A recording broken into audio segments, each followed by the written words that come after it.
सांप्रतिक परिस्थिति में पुलिस उपरे गुरुदायित्व अच्छी शांति श्रृंखला बजाय रखिबारे सेमानक भूमिका गुरुत्वपूर्ण।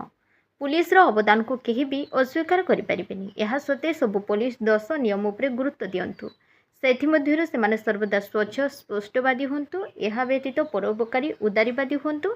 शिशु वृद्ध महिला सुरक्षा प्रति गुरुत्व दियंतु बोली जिला पुलिस विभाग पक्षरु 90तम पुलिस प्रतिष्ठा दिवस अवसर में Purvanchal zone police DIG doctor Satyajit Nayak कहिसेंति। स्थानीय रिजर्व पुलिस पड़िया मंगलवार आयोजित यह कार्यक्रम को श्री नायक उद्घाटन करने सह आभ्यंतरीण श्रृंखला रक्षार पुलिस दायित्वबोधता उपरे आलोचना करते। एवं अपराधर संज्ञा बदली जहाँ पुलिस पई एक चैलेंज पलटि वैषयिक ज्ञान कौशल को व्यवहार करी को रखी हेबो बोली से आशा व्यक्त करते।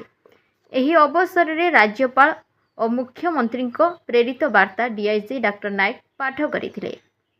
सामूहिक प्यारेड्र अभिवादन ग्रहण करते। जिला आरक्षी अधीक्षक राजप्रसाद एथिरे अध्यक्षता करने सह पुलिस प्रतिष्ठा दिवस पालनर यथार्थता संपर्क में सूचना देते। यह अवसर में बालेश्वर साइबर थाना आरक्षी उपनिरीक्षक मानस रंजन विश्वाल, टाउन थाना सहकारी आरक्षी उपनिरीक्षक विजयलक्ष्मी साहू, हावेलदार जगेन्द्र हेम्ब्रम, कनेस्टेबल शरद कुमार मल्लिक, मनोरंजन जेना, प्रदीप कुमार भोईंक समेत अन्यमानंकु सम्मानित करा। रिजर्व एसआई दिलीप कुमार सामल संयोजना करते। रिजर्व इंस्पेक्टर तथा parade commander Sadai Shankar Tudu, sergeant Janardan Nayak प्रमुख सहयोग करते। 6 कंटीजेंट भाग नहीं। अतिरिक्त एसपी देवज्योति दास, निरंजन बेहेरा, अश्विनी कुमार नायक, डीएसपी निवेदिता सोरेन, ब्रजमोहन प्रधान, सदर एसडीपीओ शुभ्रांशु शेखर नायक प्रमुख उपस्थित थे।